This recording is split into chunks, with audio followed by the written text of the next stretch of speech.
প্রিয় শিক্ষার্থী বন্ধুরা, আজকে আমরা শিখব আমাদের ইতিহাস বইয়ের অত্যন্ত গুরুত্বপূর্ণ একটি অধ্যায় হলো ৬ দফা। এই ৬ দফা থেকে বিভিন্ন পরীক্ষায় বিভিন্ন প্রশ্ন আসে। এই ৬ দফার প্রত্যেকটি দফা বিভিন্ন নৈর্ব্যক্তিক প্রশ্ন আসে।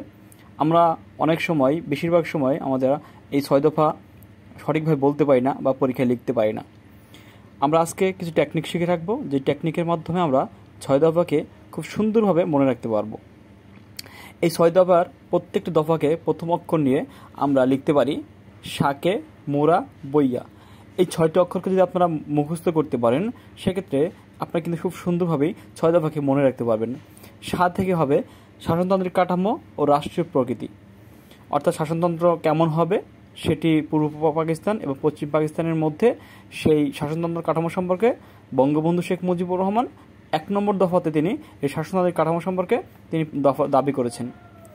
এরপরে ২ নম্বর যে দাবিটি ছিল সেটি ছিল কে দিয়ে হবে কেন্দ্রীয় সরকারের গঠন ক্ষমতা, অর্থাৎ কেন্দ্রীয় সরকার এবং ফেডারেল সরকার, এই দুইটা সরকার কিভাবে গঠিত হবে সেই সরকার ব্যবস্থা নিয়ে এখানে তিনি দাবিটি পেশ করেছিলেন।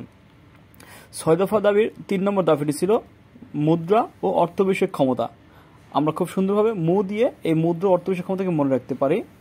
মুদ্রা ও অর্থ বিষয়ক ক্ষমতায় পশ্চিম পাকিস্তান এবং পূর্ব পাকিস্তানের জন্য দুটি আলাদা স্বতন্ত্র মুদ্রা চালু করার দাবি করা হয়, এবং সেটি যদি সম্ভব না হয়, যদি একরকম মুদ্রা চালু করা হয়, তাহলে যেন সেই মুদ্রা যেন কোনো ধরনের পাচার না হয়, সেই ব্যাপারেও উদ্যোগ নেওয়ার জন্য বঙ্গবন্ধু এই দফাটিতে দাবি করেছিলেন। এরপর আমাদের ৪ নম্বর দাবিটি হল দিয়ে রাজস্ব কর ও শুল্ক বিষয়ক ক্ষমতা। সেক্ষেত্রে পূর্ব পাকিস্তানে যে রাজস্ব আহরণ হওয়া হতো, তখন কিন্তু সেই রাজস্বের ৯০% বা সিংহভাগই বলতে পারি পশ্চিম পাকিস্তানে ব্যয় করা হতো। সেই ব্যয় যাতে না করা হয়, যাতে পূর্ব পাকিস্তানের মানুষের প্রয়োজনে ব্যয় করা হয়, তার জন্য বঙ্গবন্ধু তার যে ৬ দফা দাবি ছিল তার ৪র্থ দফায় তিনি রাজস্ব কর ও শুল্ক বিষয়ক ক্ষমতা এই দাবিটি তিনি করেছিলেন।